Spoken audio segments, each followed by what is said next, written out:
弟兄姐妹平安，平安静心，让我们跟随神的话语，开始今天的主日崇拜。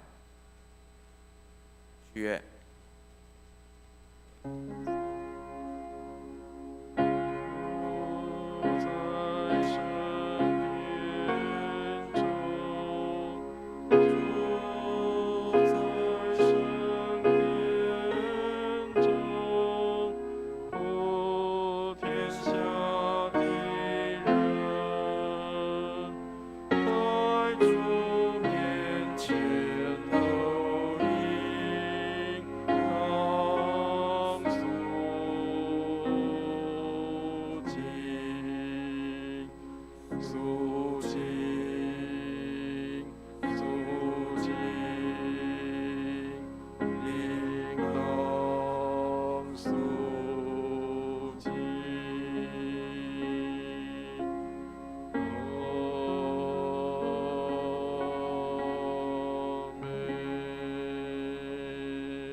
请听上帝的话语。上帝啊，你是我们的盾牌，求你垂顾观看你受膏者的面，在你的院宇住一日，甚是在别处住千日。宁可在我上帝殿中看门，不愿住在恶人的帐篷里。我们一同来祷告。亲爱的天父，感谢你，让我们一同来到你的面前，来聆听你的话语。求主开我们的眼，圣灵与我们同在，使我们定睛在你的身上。不论是线上或是实体聚会，都因你的名满有收获。求主看顾我们以下的时间，交托在主的手里。奉主耶稣基督的圣名，阿们。诗歌敬拜，我们会众一同起立。我们来唱心灵良诗选20首，愿你崇高。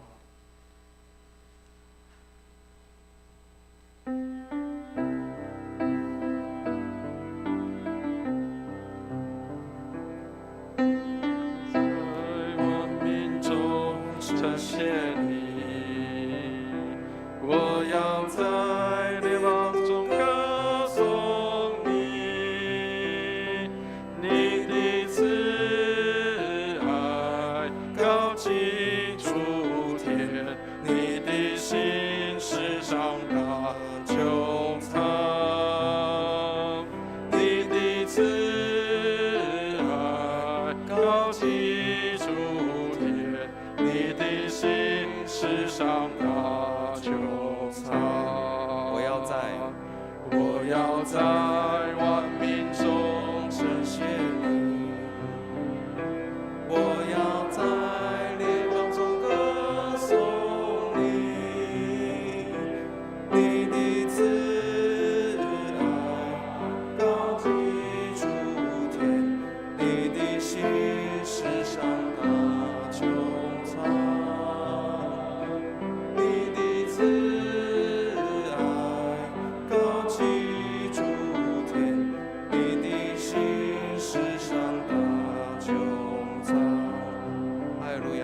哈利路亚，哈利路亚，你的慈爱高及诸天。哈利路亚，哈利路亚，你的心事上大穹苍。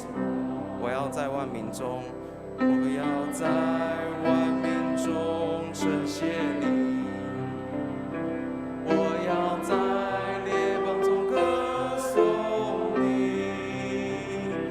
你的慈爱高及诸天，你的心事上大穹苍，你的慈爱高及诸天，你的心事上大穹苍。我要在万民，我要在万民中呈现你，我要在列邦中歌颂你，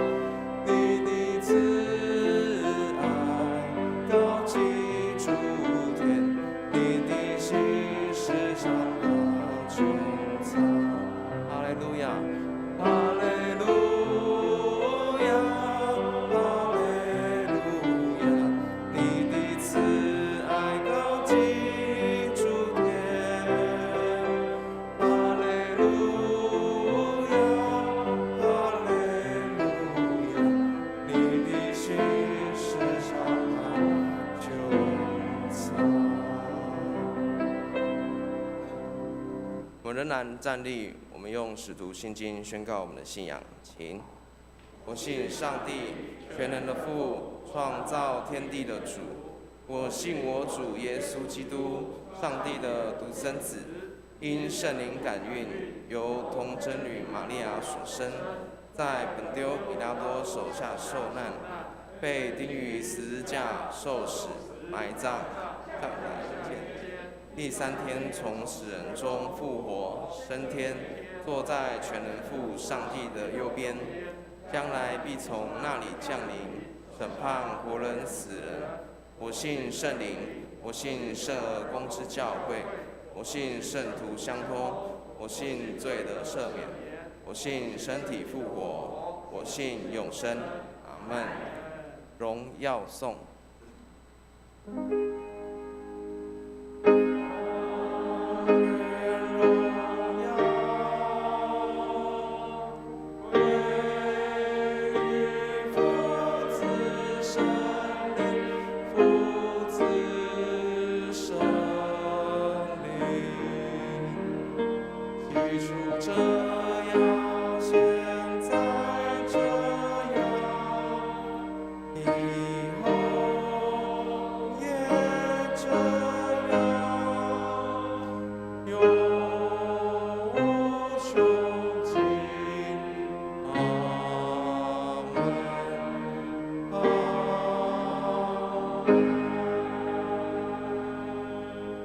请坐。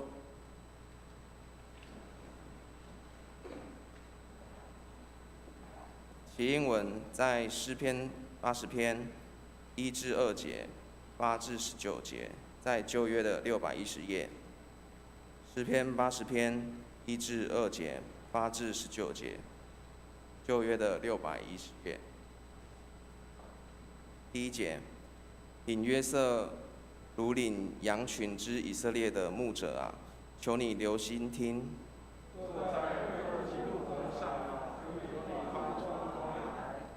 在以法莲、便雅悯、马拿西前面，你从埃及挪出一棵葡萄树，赶出外邦人，把这树栽上。你在这树根前预备了地方，它的影子遮满了山。它发出枝子，长到大海。你为何拆毁这树的篱笆，糟蹋？万军之上帝啊，求你回转，保护你右手所栽的。这树已经被火焚烧，被刀砍伐。愿你的手扶持你右边的人，这样我们便不退后离开你。我们一起来，耶和华万军之上帝啊，求你使我们回转，使你的脸光，我们便要得救。公祷，为大洋洲国家基里巴斯祷告，基督信仰能进入生活文化中，国家百姓能更认识基督信仰祷告。为台湾卫理公会宗教区教会祷告，嘉义卫理堂林天福牧师为教会奉献充足，教会在当地更加得人，传道同工身心健康祷告。同为台湾行政首长及各级官员祷告，求上帝赐予智慧聪明给执政掌权者，赐福台湾人民。为台湾儿童及青少年能受到完善的知识教育及美好的品格教育造就祷告。我们为台湾第一线防疫工作的医护人员、军警人员祷告，求主赐他们平安，工作顺利。我们用主祷文来结束我们这段的祷告，请。我们在天上的父，愿人都尊你的名为圣。你的国降临，愿你的旨意行在地上，如同行在天上。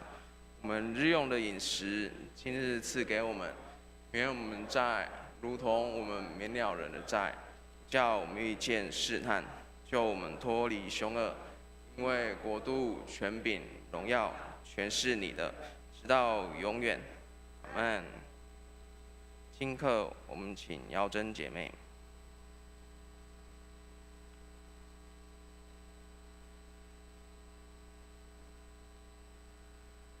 第一处经课在旧约圣经以赛亚书第5章1至7节。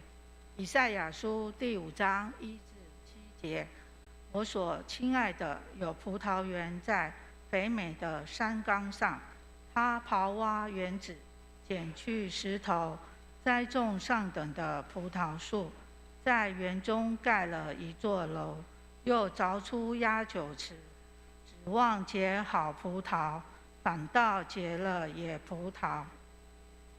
耶路撒冷的居民和犹大人啊，请你们现今在我与我的葡萄园中断定是非。我为我葡萄园所做之外，还有什么可做的呢？我指望结好葡萄，怎么倒结了野葡萄呢？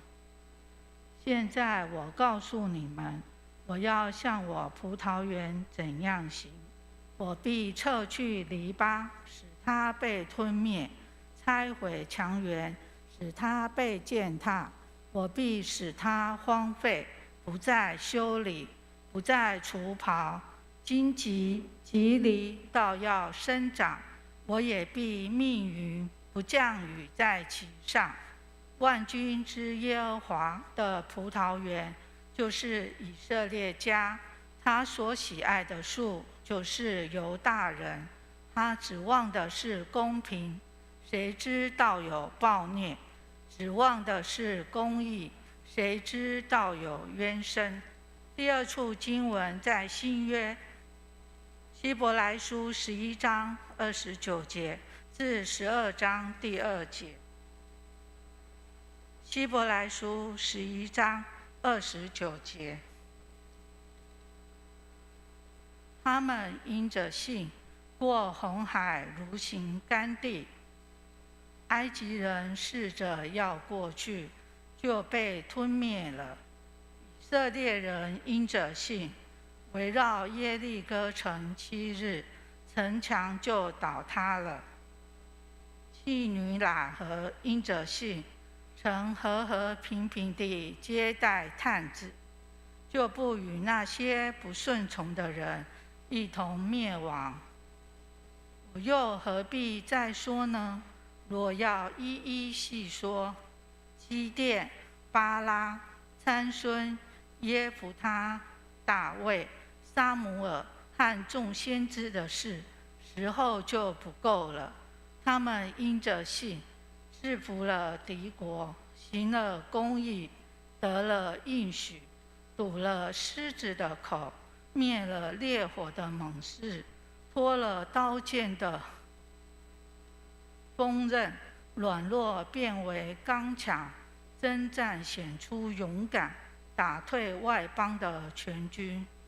有妇人得自己的使人复活，又有人忍受严刑，不肯苟且得释放，为要得着更美的复活。又有人忍受戏弄、鞭打、捆锁、监禁各等的磨练，被石头打死，被锯死，受试探，被刀杀，披着绵羊、山羊的皮，各处奔跑，受穷乏、患难、苦害，在旷野、山岭、山洞、地穴漂流无定，本是世界不配有的人。这些人都是因信得了美好的证据，却仍未得着所应许的。因为上帝给我们预备了更美的事，叫他们若不与我们同得，就不能完全。我们既有这许多的见证人，如同云彩围着我们，就当放下各样的重担，脱去容易缠累我们的罪，存心忍耐，奔那摆在我们前头的路程，仰望为我们信心创始成终的耶稣。他因那摆在前面的喜乐，就轻看羞辱，忍受了十字架的苦难，便坐在上帝宝座的右边。以上是今天的经课。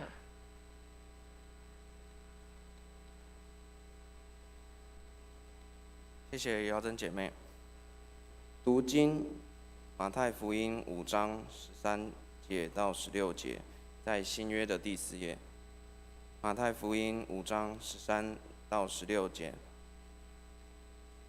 你们是世上的盐，盐若失了味，怎能叫它再咸呢？以后无用，不过丢在外面，被人践踏了。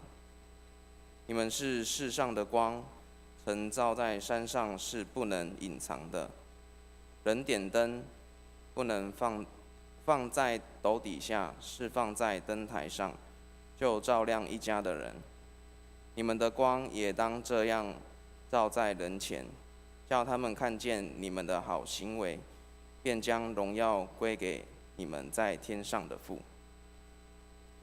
正道，我们请潘慧珍传道。正道的题目是基督徒的影响力。各位弟兄姐妹平安。感谢牧师让我有这样的机会能够在主堂分享。那很高兴在一次偶然的机会，我来到了龙光堂，能够来实习，然后做2个月的暑期实习。那时候我记得我第一次聚会的时候是参加社青的特别营会，那他们会在教会住。那我在下午的时候，我就遇见了嘉恩，然后还有景明，跟他们一起做布置。那后来我也遇见了彩珍。后来社青一个一个来，那我在那场聚会当中，我就觉得他们是一个就是和善对话的人，然后也愿意敞开心接纳新朋友的人。那时候其实我就还蛮感动的，就是第一次见面，可是我已经觉得是好像跟他们有认识了一段时间一样。所以呢，我也看见了他们对新朋友的接纳。然后看见他们每一次在聚会中怎么样将经文实现在生活当中，所以呢，在那一天过后，我才知道他们的小组的名称叫做光研小组。那光研小组呢，就让我产生了一些想法，然后我就想说，那这次8月14号的讲道，我是不是可以讲光和盐？那所以呢，我今天的主题呢，我就是取马太福音5章13到16节。那我的题目就是基督徒的影响力。说到光和盐呢，那是我们日常都会用到的东西。大家都有经历过停电的时候嘛？停电的时候呢，那你会知道说，没有光的时候，你很难去找东西。那你必须要拿手电筒或去蜡烛，在黑漆漆的地方。那如果没有盐呢？即使你做了一个满汉全席。那可是你都不想要动筷子，因为那个满汉全席完全是没有味道的。所以光和盐呢，对我们的影响，其实在我们的生活中非常重要。那当然，在外在重要，在我们的内在也是很重要。不然耶稣不会说出了这一段话。所以呢，那耶稣要我们是光和盐，让我们的生命是有影响力的。那我们的生命如何决定我们的影响力？基督徒要如何发挥深远的影响力？在进入主题之前，我们来看一个问题：谁对你的一生最具正面的影响力？大家可以思考一下，就是我们成长的过程，谁对我们的一生最具正面的影响力？那我自己想到的，可能是我的属灵长辈，或者是我的父亲母亲。那他是在我们的信仰当中帮助我们的人。但是你也要想看看，你有没有对谁具有正面的影响力？你想要成为那个所以对他具有正面影响力。或者是你回想一生，你发现我好像都没有对人产生正面的影响力过嘞，那时候你会不会觉得啊很后悔？那时候没有好好做一个基督徒，然后对别人产生正面的影响力。所以我们可以思考问题：基督徒呢是可以影响别人的人，而且影响力非常大。为什么会这样说呢？因为我之前在读神学院之前，我工作了十多年。那我在社会上，我可以看到，基督徒跟非基督徒，对做事情的一些态度。当然，我是指那有生命的基督徒。所以呢，基督徒我认为他们是一个非常具有影响力的人。耶稣说我们是光是盐，但是我听很多讲道都说我们要做光做盐。但是耶稣在这段经文上讲得很清楚，我们是光是盐。那是光是盐跟做光做盐有什么不一样？我们一起来看一个例子。不好意思，有点小，我念给你们听。第一个是你要努力，然后进入国家队，之后才能当上代表国家参加奥运的选手。第二个是你已经是国家选手，不管你努不努力，你现在就是可以参加奥运的选手。所以这两个，一个是还没有进国家代表队，一个是已经进国家代表队。那有看到这个差异性吗？那我们再来看仔细点。第一个是假使你没努力，你就当不上国家队选手。不过因为你现在还不是选手，所以即使没有做好，也不会丢国家的脸。第二个是因为你现在就已经是国家队选手，所以你没有做好，或是你不努力，就会马上丢进国家的脸。你看到这个重大差异了吗？它的就是你已经是了，所以你就要为那个是负责任。因此呢，我们在拥有基督徒的身份之后，我们不是做光做盐，我们是是光是盐。我们已经是神的儿女，我们已经是光是盐，所以我们应该要发出我们的影响力。所以在马太福音呢5章13到16节的上下文呢，他就说到，上文呢刚好是论八福，八福呢他是写为耶稣缘故被逼迫的人有福了。那中间是我今天的主要经文，你们是世上的光和盐。然后下文呢是耶稣是要来成全律法。那它跟上文是比较有关系了。为什么有关系？因为前面的八福的前4福就是心灵贫乏的人、哀痛的人、温柔的人、爱慕的人，是得到救恩之后内在拥有神性质的人。那是指前4福是指内在的。那后3福呢，就是怜悯人的人、内心清洁的人、使人和平的人，是拥有内在特质，听到然后去行道的人。那个就是实践出来的。所以呢，前4福是指内在的，后三福呢就是指听到的人。所以呢，正如主要的经文中，盐代表了内在的特质，光代表了外在的行为。所以我们看到在上文中，就是为耶稣的缘故被逼迫的人有福了。他说的这些被逼迫的人是哪些人？就是耶稣所说，你们是世上盐和光的人。当日耶稣看到群众有2个光景，就是败坏和黑暗，跟我们的现代是一样的。我们现在呢是更败坏、更黑暗。所以当初耶稣看到这2个光景，今天依然存在。所以我们要怎么样发挥基督徒的影响力来阻止败坏和黑暗呢？基督徒呢是世上的盐。首先我们来讲盐的部分。所以呢，盐呢它有盐的影响力，然后它失去影响力的结果是什么？那我们来看第一个，盐的影响力是防腐。我们可以看到，右上角那个，你知道他们在做什么吗？他们在制作木乃伊。所以呢，盐常常是用来保存东西，不会让它腐坏，或者是不会让腐坏扩散。那制作木乃伊的时候，你都要把他们的器官用盐来保存。所以呢，他们是内脏是要用罐子另外给它存放的，用特殊颜料来保存他们的内脏，防止腐化，他们才可以有完整的器官，来完成他们对来世的想法。这个就是盐的功效。另外呢，你若要防止食物败坏，你也要用盐。这个是煮饭的妈妈们或者是爸爸们最知道，就是如果你要来让那个食物能够永久保鲜的话，那你就要去腌它，你就要腌，因为腌了它细菌就不容易生长。那所以呢，像我很爱吃的那个蒜苗炒腊肉，那个腊肉呢就是用盐来腌制。所以呢，基督徒要怎么样在世上防腐？基督徒应该像耶稣一样，耶稣在世界上是一股清流，他可以阻止社会上的败坏，让败坏得以去除，然后使别人为善。所以呢，耶稣做了一件事情，就像你们图看到的一样，耶稣洁净圣殿。圣殿应该是一个祷告的殿，它不应该是一个买卖的地方。所以耶稣呢去洁净圣殿，他把兑换银钱的桌子撤掉，然后踢倒，然后赶走卖鸽子的这些人，他让圣殿成为一个祷告的殿。所以他是二子二的进行，他遏止了圣殿的歪风。所以呢，耶稣可以做这样的事，我们在今天也是可以做这样的事。之前我在工作的时候，经理跟我讲说，有一家医院要一组数据，而且每个月都要。他说前面的人怎么做，你就跟着怎么做。那我去看前面的人怎么做，我发现他们用的是假数据。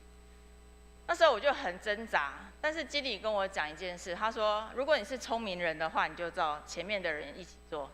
那我那时候就在想说，我要当世上的聪明人呢，还是要当一个在基督里面我有一个良知的人？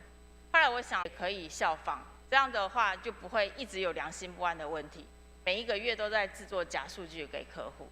所以呢，这个就是抑制恶的进行，然后你可以帮助其他人在之后呢，也不会再有假数据的出现，让他们的良心然后能够得到平静安稳。所以我在之后我就没有抱着每个月只要做那个数据我有罪恶感。所以呢，这样的也是一个抑制恶的进行。那盐另外一种功能是什么呢？大家一定都知道，就是我刚刚讲的满汉全席。没有味道你怎么吃？那么多菜摆在你面前，完全没有味道。所以它的功能呢，就是调味。那调味呢，是使食物更加可口。用在基督徒身上是什么？就是你有属灵的气质，让人家一眼就看出来你是基督徒。为这个丑恶和不快乐的世界带出一种特别的影响力。那我可能就要讲一下我的父亲。我的父亲是一位牧师，那他常常会在讲台就跟会众说，就是很多人看到他，就是都会跟他讲说，你是不是基督徒？那我的父亲都会回答说，你怎么知道？但是那个人就说，我看到你身上有不同于别人的一般的气质。所以我猜你是基督徒。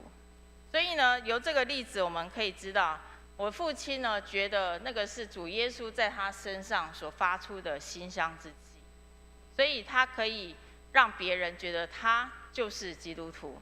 那我们是不是有这样的馨香之气，让别人一看就知道原来你是基督徒你不是怎么样怎么样怎么样。所以呢，这个在我的心里就产生了一个很深的影响。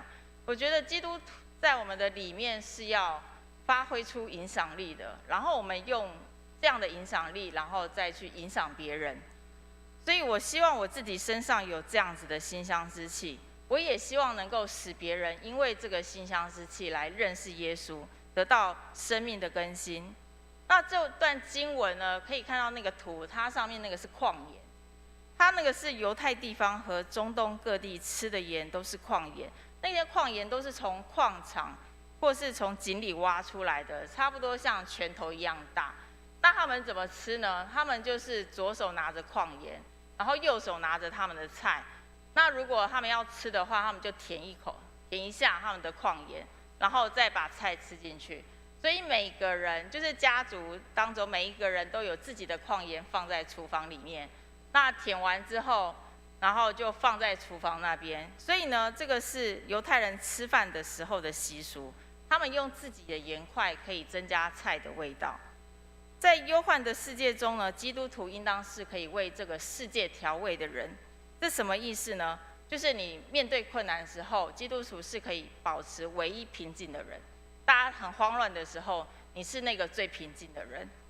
所以我之前在工作的时候，因为我是厂商，所以客户呢，有时候你遇到不太讲理的客户，那他们就会责骂你。那如果你去回嘴的话呢，那你们觉得事情会更加严重，还是更加的简单？我想应该会更加严重，因为那个冲突一定会发生，因为我们是厂商的身份，然后客户是最高的身份，所以呢，那时候在客户责骂的时候呢，我就借由上帝给我的忍耐，我就忍耐让他继续骂，然后一直骂到他气消了，然后我才跟他解释，然后我才跟他说，哦，那我们可不可以来想，怎么样去解决这一个事情？所以呢，当我压低身段被骂的时候，之后呢，然后去厘清问题，给客户明确的交代。几次之后，我发现我的客户和我之间有信任的关系。这样的不可思议的改变，我相信是因为在他责骂我之间的时候，我做了一件事情，就是忍耐，还有容忍、宽容。那所以呢，客户就相信我们这家公司。所以在之后呢，怎么样？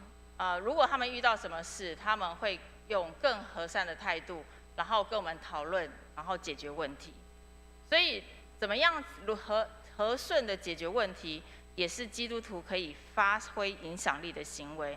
因为客户会觉得你和其他的厂商是不一样的。如果一个基督徒失去了盐的影响力，就是失去了防腐，失去了调味的影响力，会有什么样的影响？经文提到，盐若失了味，以后无用，不过丢在外面，被人践踏了。这就是刚刚我所提到的，就是矿盐，它是让家里的人然后拿来吃菜，然后舔盐，然后觉得有味道的。所以这些盐都是盐块。然后如果它有一天也会被舔完嘛，不可能盐一直在上面保有咸味。所以吃到最后，盐块的咸味逐渐减少到完全失味时，他们就会顺手丢弃。所以你会看到在我是看照片，因为我还没有去过以色列，所以我是看到他们都会随手丢弃。那些石头呢，就会在路边任人践踏，他们就把那些盐块都丢到外面。好，所以因此我们必须明白，人体会因为缺乏足够的盐生病，甚至死亡。所以社会的团体如果没有基督徒的群体，一样会生病，你相信吗？如果没有足够的基督徒去关顾他们的需要，然后他们没有人鼓励，没有人给予正向的力量，整个社会团体就会因为少了基督徒这个群体而失去盼望。那这个失去功能的基督徒就会变得跟世人一模一样，毫无分别，不再有生命的根基，他就会跟世界融为一体，然后就让人家看不出来他是基督徒。所以呢，当基督徒用属世的方法把自己稀释，冲淡了内在生命的味道的时候，他就不会再有任何属于基督的馨香之气了。但耶稣说你们是，所以耶稣说你们是世上的光，世上的盐。所以当我们没有这样的影响力的话，其实我们是没有办法带给人家任何的盼望的。那人家会觉得你跟其他的宗教有什么不一样？你也是这样。所以当这句话一出来的时候，那我们到底在信什么？我们的信仰到底是在改善我们外在的行为呢，还是改善我们的内在的生命？耶稣又说你们是世界的光。那世界的光是有什么影响力？光又如何连接到基督徒的身上？所以光的影响力呢，也是两个，一个是被人看见，一个是一种指引，然后它也有失去影响力的结果。光主要是被人看见，我们可以看3节经文呢，我念给你们听。耶路撒冷啊，起来吧，像太阳发光，上帝的荣光照耀着你。好，其实我看不太到，但是呢，我可以跟你们解释这节经文呢，主要是记载着弥赛亚的亮光照耀于全世界之上。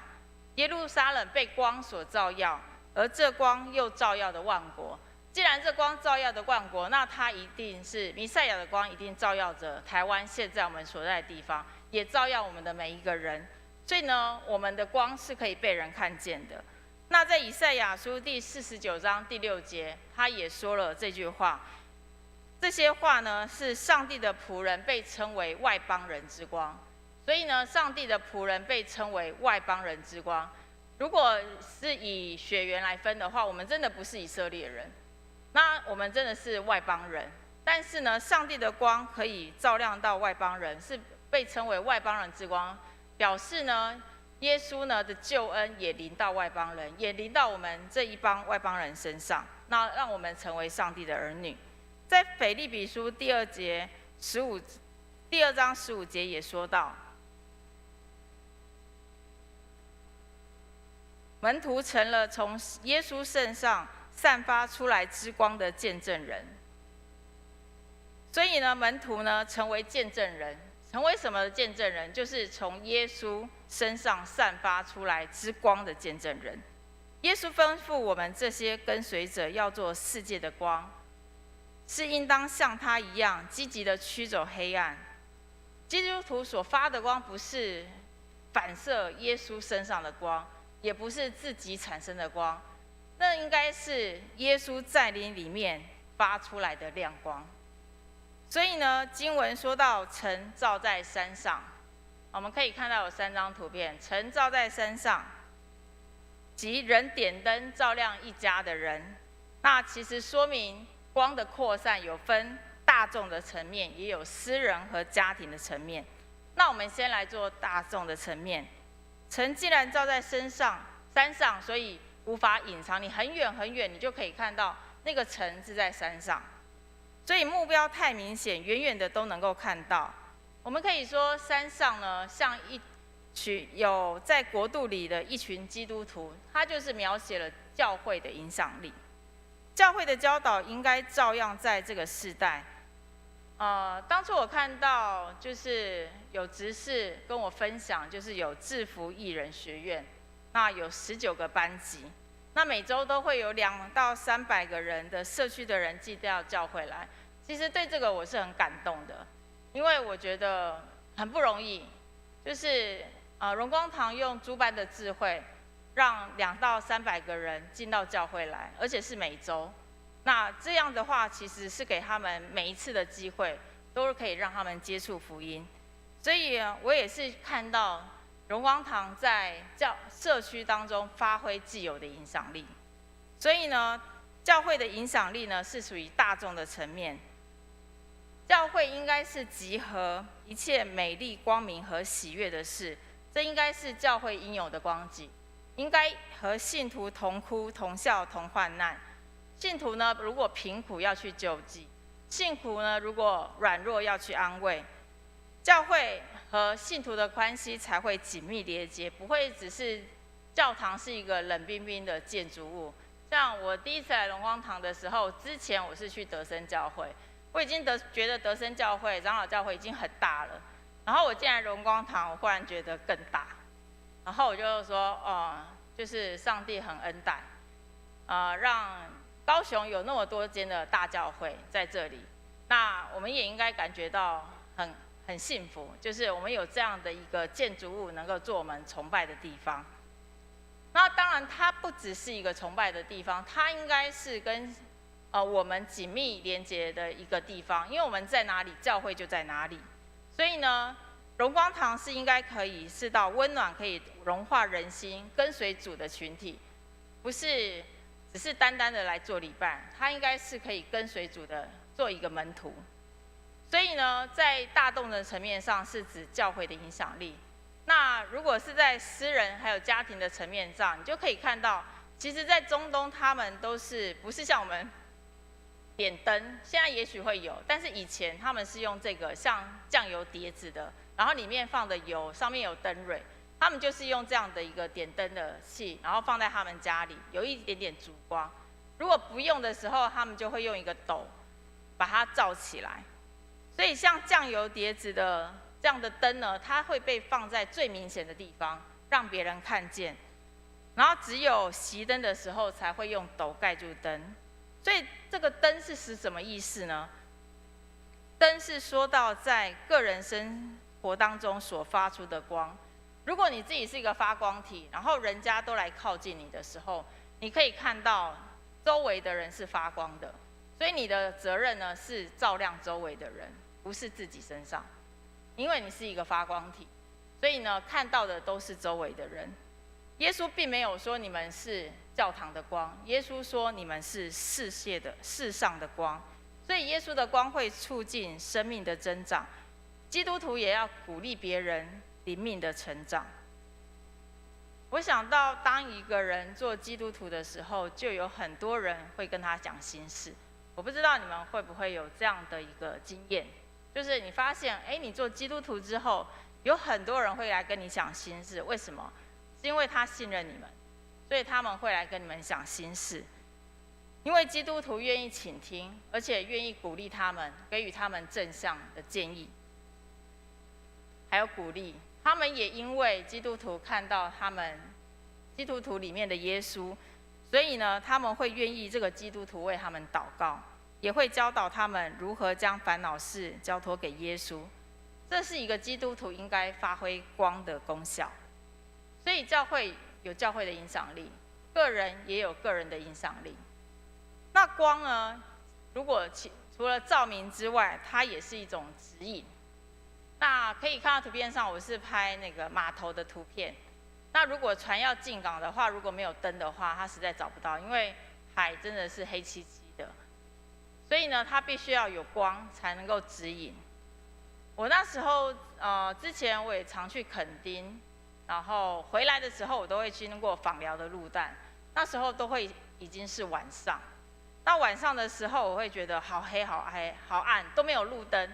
我不知道为什么5公里那么长的道路是没有路灯，然后每个车都开得很快。那我那时候我就很紧张，就是因为后面有车要催我嘛。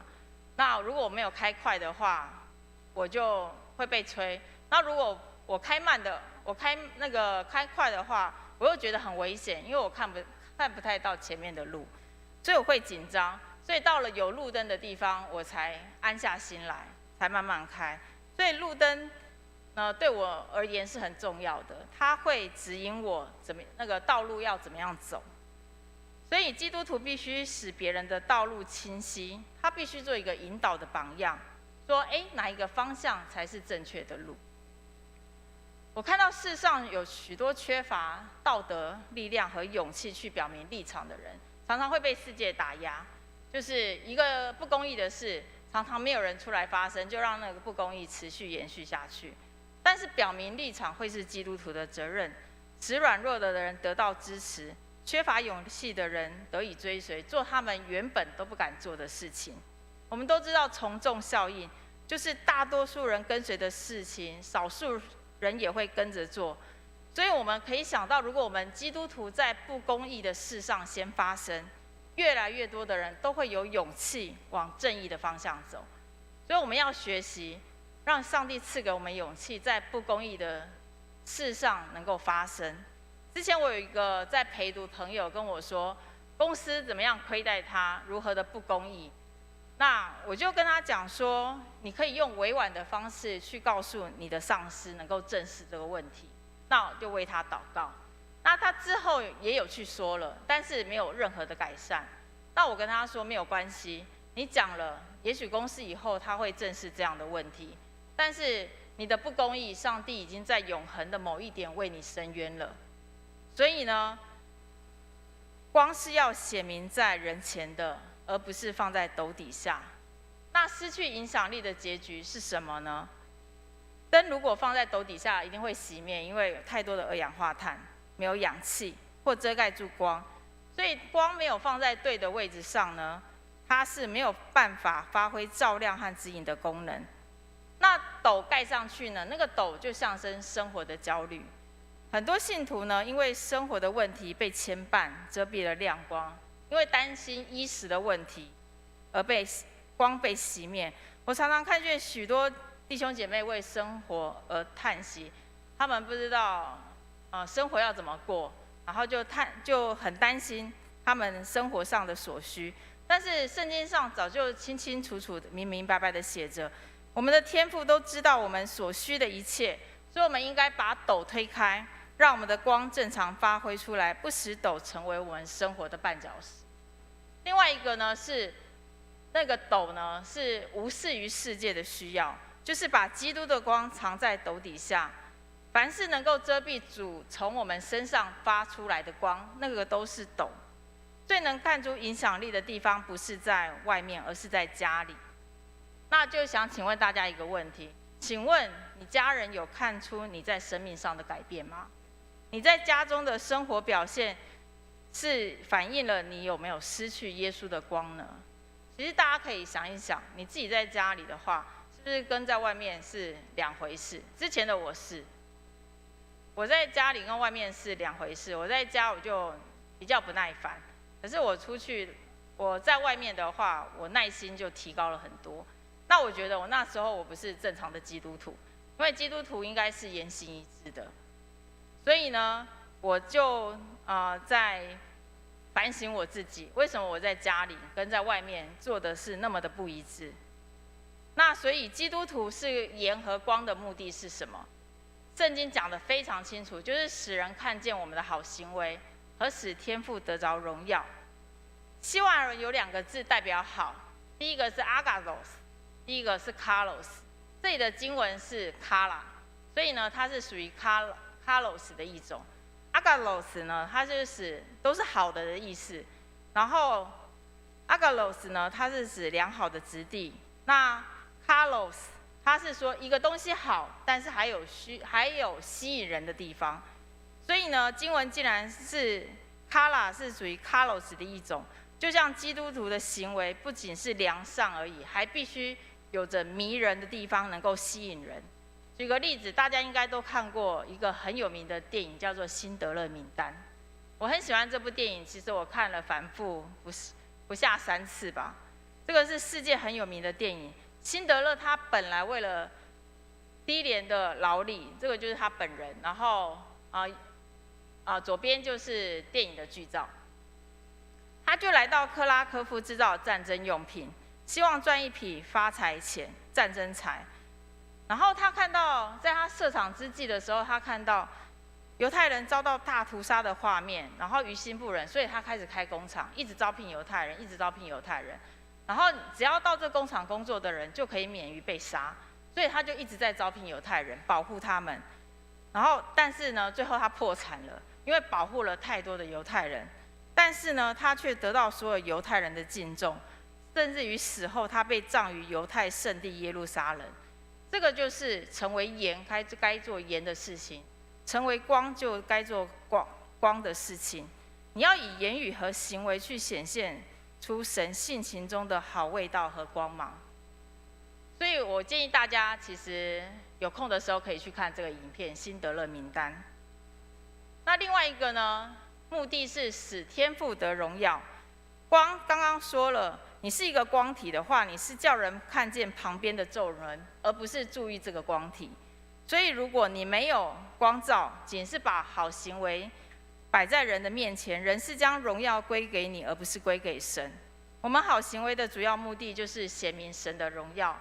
我相信这个应该很熟悉，右边的是穆迪。穆迪呢，他是一个有名的牧师，所以呢，他有一次参加一场聚会，然后有10几个年轻人也参加了。然后一天晚上，他们举行了通宵祷告会。第二天早上，这群年轻人要离开的时候，他们遇见了穆迪牧师。他们对穆迪说了原委说：“我们参加了一个通宵祷告会，穆迪先生，你看我们的脸是多么的光亮。”结果穆迪很有礼貌地回答他们说：“摩西并不知道他的脸在发光。”所以呢，这个光呢，不是要人注意自己，你发出来的光呢，是要照耀别人。我们的好行为，引人注意的不是在我们自己身上，而是在上帝身上。自己感觉到的良善，这并不是基督徒的良善。所以我要下一个结论：基督徒所需要的影响力，就是我们是盐是光。腐烂之处就需要盐，幽暗之处就需要光。只有行为中掺杂盐的人，才可以在别人的道路上留下盐的影响。只有本身是光的人，才可以在别人的道路上散发亮光。盐是我们的性质，就是十字架杀死的功效；光是我们的见证，就是彰显基督。盐和光是没有声音的，你可以尝到和看见。人从你口中所听的，能否和在你身上所看见的是一样的呢？我们一起来低头祷告。亲爱的天父，我们感谢你，谢谢你让我们知道我们已经是光是盐，让我们能够做盐该做的事情。主耶稣啊，使我们能够有勇气，我们能够与人和睦。主耶稣啊，我们能够对这个世界发挥盐的影响力，让我们这个盐代表我们内在的生命，让我们的内在的生命能够被圣灵大大的充满，去影响其他的人，去鼓励其他的人。耶稣，我们感谢你，让我们成为光，能够指明照耀别人，让他们寻到一个真正的正确的方向，就是相信你，并且帮助我们这个光能够照耀周围的人，使他们都得到温暖及爱。我们感谢主，让我们能够是光是盐，成为你的儿女，这是上帝何等大的恩典，使我们在回去之后能够好好思想，我们是不是真的是光是盐，能够有一个正确的基督徒的影响力来影响别人，还是我们就只是在我们自己身上做改变而已，而不愿意去鼓舞别人，不愿意去正向的鼓励别人，让他们也能够相信耶稣，接受福音。耶稣啊，也让我们好好的去思考，是我们在家有没有做出一个见证，我们在亲朋好友面前有没有做出一个见证，保守我们在我们的里面，让我们随时记得我们都是是光是盐，能够对社会能够带来巨大的影响力。这样感谢祷告，奉耶稣的圣名求，阿们。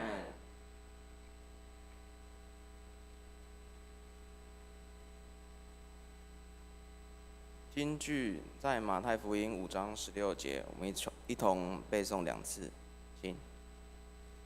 的光能这样照见，叫他们看见你们的好行为，便将荣耀归给你们在天上的父。马太福音5章16节，你们的光也当这样照在人前，叫他们看见你们的好行为，便将荣耀归给你们在天上的父。马太福音5章16节。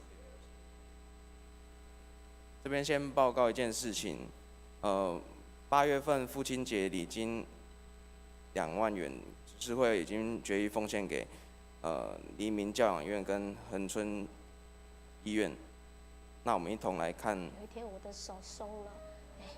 这感恩短宣影片。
医生告诉我他是肯纳的时候，他已经26岁了。那时候我其实已经很释怀了，因为我们已经照顾26年了，其实也习惯了。他常常有时候半夜睡醒，他就不睡觉了，然后我就必须开个车，然后带他去外面绕，整个花莲的大街小巷、山间小路，我们通通去走过了。我最高纪录是走8个小时，要不然他不安静，他会尖叫，他只要一个尖叫，是从1楼到7楼全部听得见，这是因为自闭症小孩的固着行为了。世刚是自闭症的典型，所以即使世刚在学校的那一段时间，他只能维持就是一些基本的跟大家配合。如果真的配合不来，他也就只要安全就好了。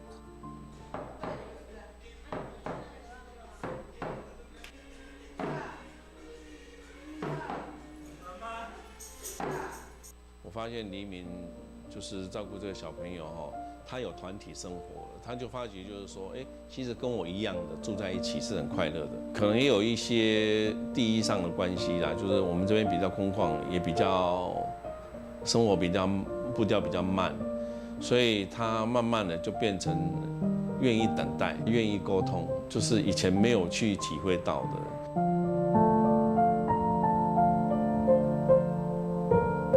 应该绿灯哦。还有谁？奶奶啊，我在家里啊。他不单单会等待之外，他还会就是会听懂我的指令。回家他总是会挽着我的手，就依在我肩膀啊这样子。哦，这些动作就是越来越频繁，就会觉得说，真的跟以前差很多。你要认真跑步，游泳起来才会快，对不对？加油！哇，越来越快了，越来越快了，很好。世刚，加油！世刚到了自闭症专区之后，那个改变让我吓到，因为世刚现在爱上学。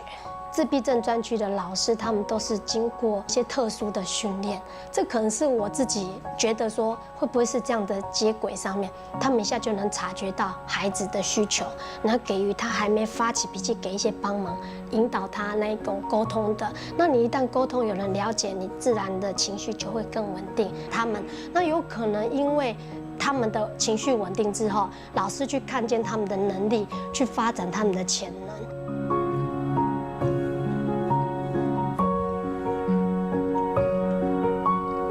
世刚在一个绿自然的环境下，他的情绪稳定，稳定之后，他就可以做一些手作，在一些人际的互动，也有一些心灵的疗愈，然后甚至他们都可以更一些层次在更好的孩子，他们也可以做一些那种植物的栽培到成果，甚至到贩卖，然后有一些收入的来源，这一连串，所以就可以想象说，喜乐园其实它是让孩子走入真正的生活，进入到社区，然后在那里适性的环境去发展。就是现在面临到双老问题，我们也可能真的是也拉不动他了，我们也慢慢的学习放手，就是我们希望说他能够自立生活。未来的喜乐园可能就是他的安身立命的地方嘛。就以后的画面就是我可能拄个拐杖吧，换他来扶我了，不是我扶他了。我们很希望世刚是在一个友善的环境继续生活。现在黎明跟我们的关系就是2双手在牵着世刚走，然后有一天我的手松了，能继续跟着老师走。我们眼睛闭上没有力气的时候，他有可能我们也会担心造成社会上的问题啊，因为他要去哪里？我很希望说有一个适合他的适性的环境，让他继续在那边生活到终老。所以我就觉得说我当初选对了，就是在黎明，就真的好像是他的名称一样，给一些家长有那种黎明的感觉。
装一装。对，我会再帮你安装那个那个纱扣，因为我们今天清出很多，就是那个石龙子、蜥蜴还有蛇的蛋都在房间的衣橱里面，所以我们就把这边也一起清一清了。对，真的很多，我们至少清出10几颗，还有正在孵化。过去的就第6个。所以弟弟就一直喊有蛇啊。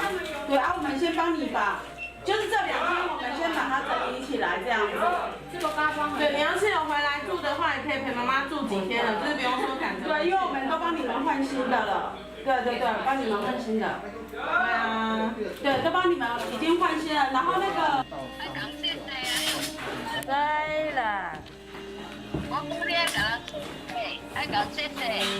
怎样？对。对了。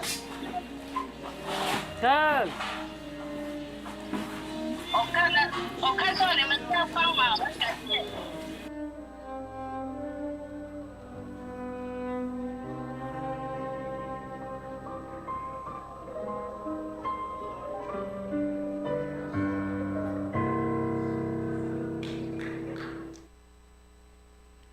好，弟兄姐妹，牧师这边跟大家做一点报告。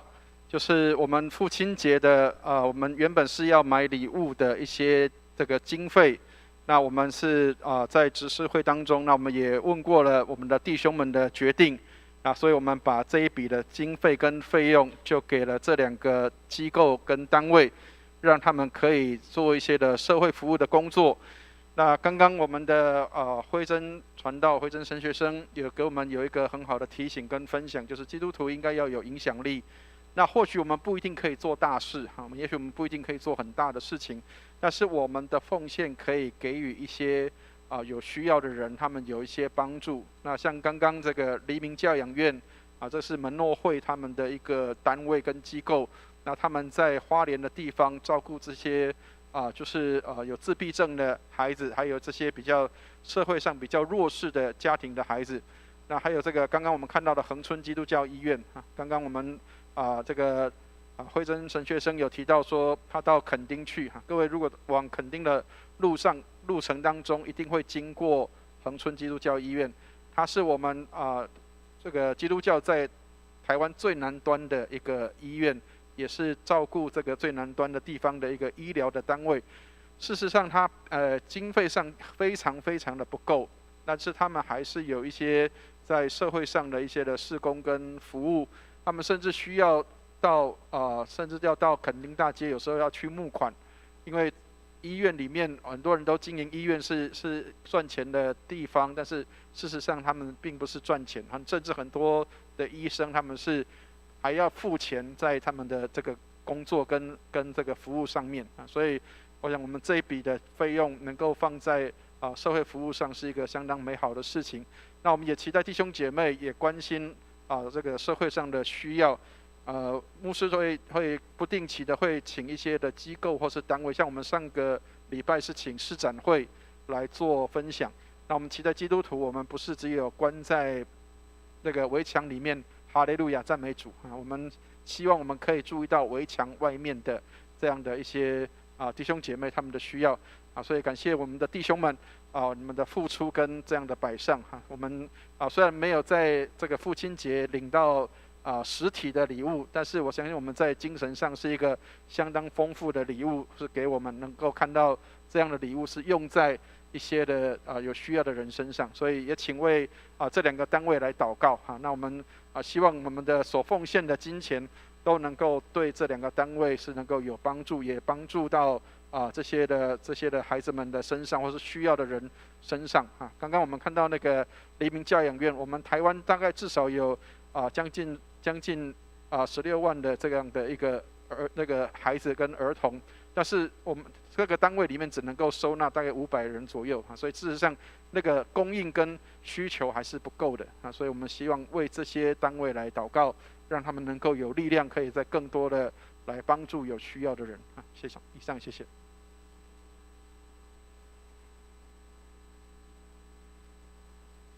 回应诗歌，在心灵两世选558首，活着为耶稣。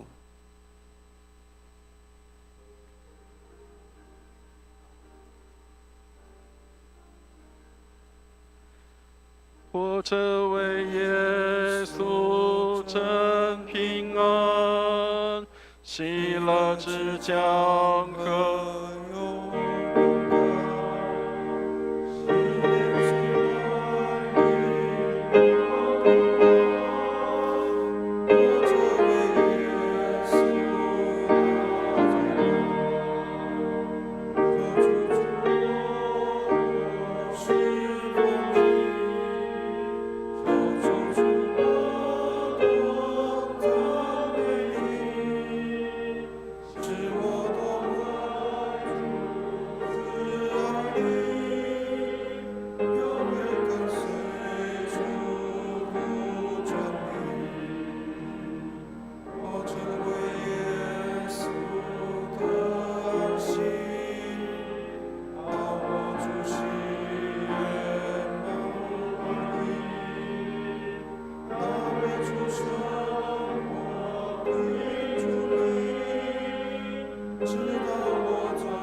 请司线的同工到台前来。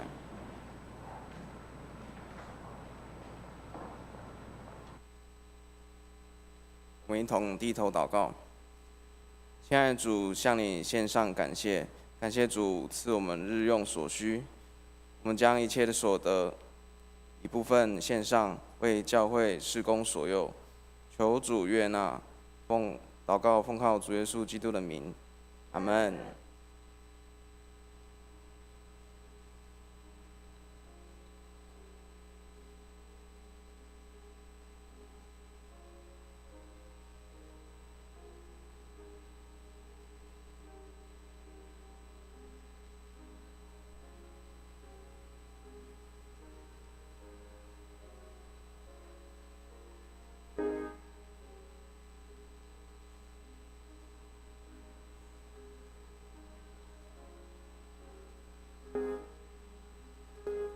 我们一同起立。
有第一次来的新朋友吗？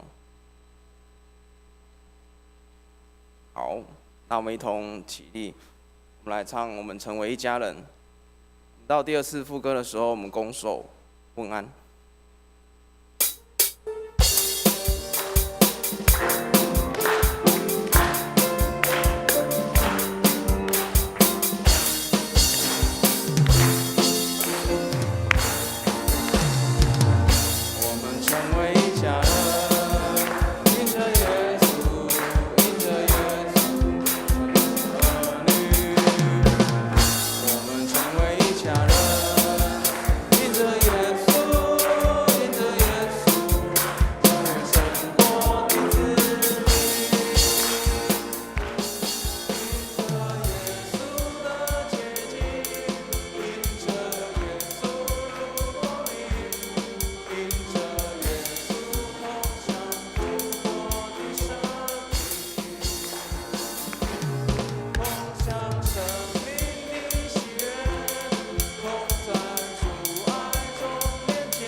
请坐。今日为圣灵降临第10主日，欢迎实体及线上的朋友，愿上帝赐福您。本周台语堂由蔡伟文牧师正道，华语堂由神学生潘慧珍传道。请为潘慧珍神学生将结束本堂实习及未来教会实习顺利祷告。今天崇拜后11点半在6楼举行关怀探访训练的课程。那针对会友关怀及新朋友探访及病房的探视，欢迎有意愿参与探访关怀事工的同工一同来参加。那师资有林志坚牧师、伟文牧师及玉华师母。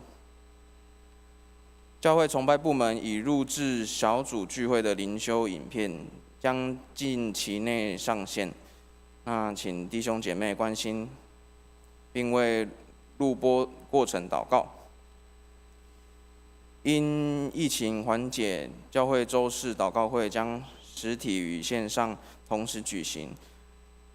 教会各小组及成人主日学活动由小组决定是否开放为线上或是维持实体。主日崇拜台语堂及国语堂以实体及线上直播同时举行。如果弟兄姐妹身体如果不太舒服，那以线上崇拜为主。参与实体崇拜，请保持社交的距离，座位就坐。牧师已在3月10号周三晚上7点开新旧约圣经中览的课程。新旧约的圣经中览是红本门徒的预备课程，请为学员的学习代祷。本堂将于8月20号、21、28及9月3号、4号开办快乐音乐营，以节奏训练为主，免费招生，仅收11人。对象是国小3年级以上的学生，请向办公室报名。教会成人主日学下学期将于9月开课，请为成人主日学课程进行顺利祷告。知福一人学院111年秋季班课程已开始招生报名，请为招生顺利代祷。2022年的爱读经计划，请参照研经释义进度阅读，为会有灵修生命增长代祷。请为今年升大学及高中考生关心祷告。大学有正优、瑞恒、博仁，高中有寻生及如新、嘉惠、宜芳、文玉考试代祷。7月收支表及8月的执事会记录已贴在公布栏，请大家前往关心。那肢体消息请参阅周报。那牧师有什么要分享？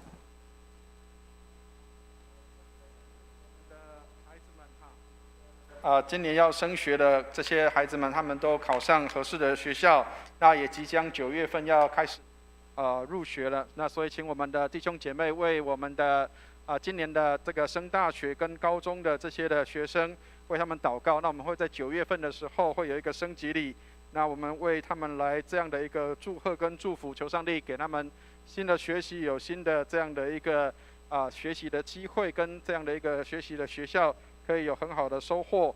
那我们当中也有几位已经考试，在这个高普考或者是一些这个职业的考试都已经也陆续的考过了。那今天也有一位姐妹这个佳慧，她今天还在考试中，我们也为她祷告，求上帝带领，让她能够在考试上都能够一切的顺利。那我们特别跟大家报告这个儿童的这个快乐音乐营因为本来是暑假我们没有办这个夏令营，那我们的淑仪执事相当用心他为这个孩子们预备了一个免费的这样的一个节奏的一个训练的夏令营。那已经快要报名，快要截止了就是人数上已经快满了。那所以请弟兄姐妹关心，那也为我们的这些学员学生祷告。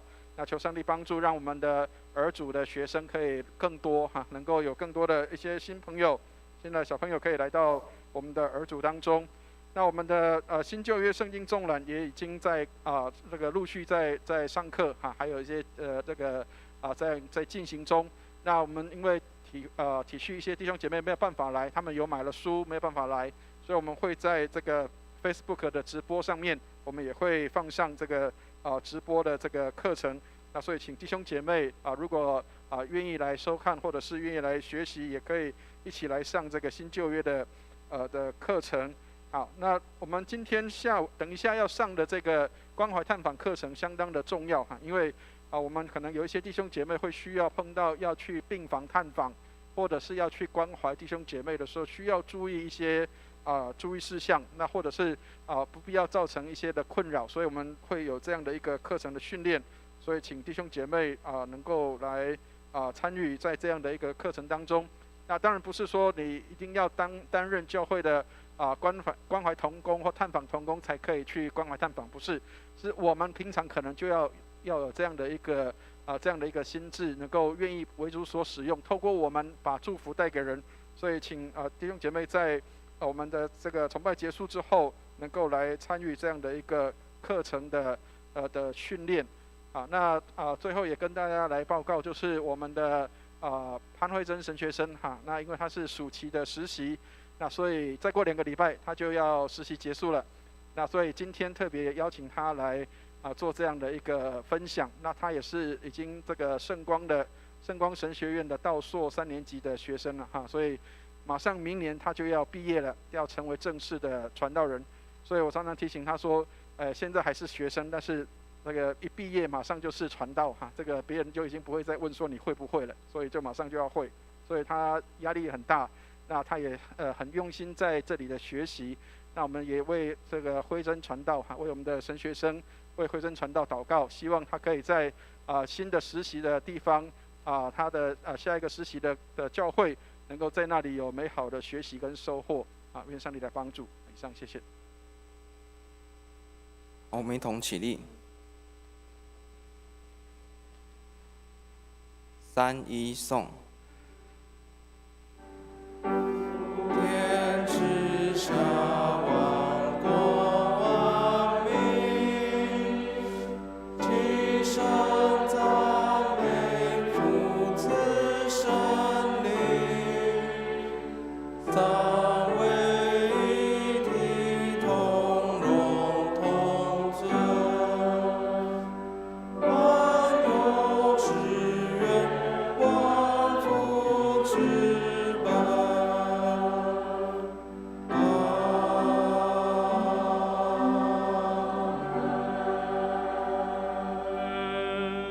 蔡牧师祝福。弟兄姐妹，我们一起来领受祝福。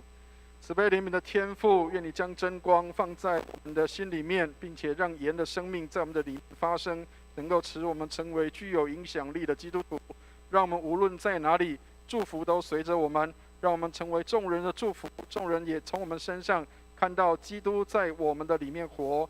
愿我主耶稣基督的恩惠、天父上帝的慈爱、圣灵的感动与交通，常与我们众人同在，从今时直到永永远远。阿们。阿们颂。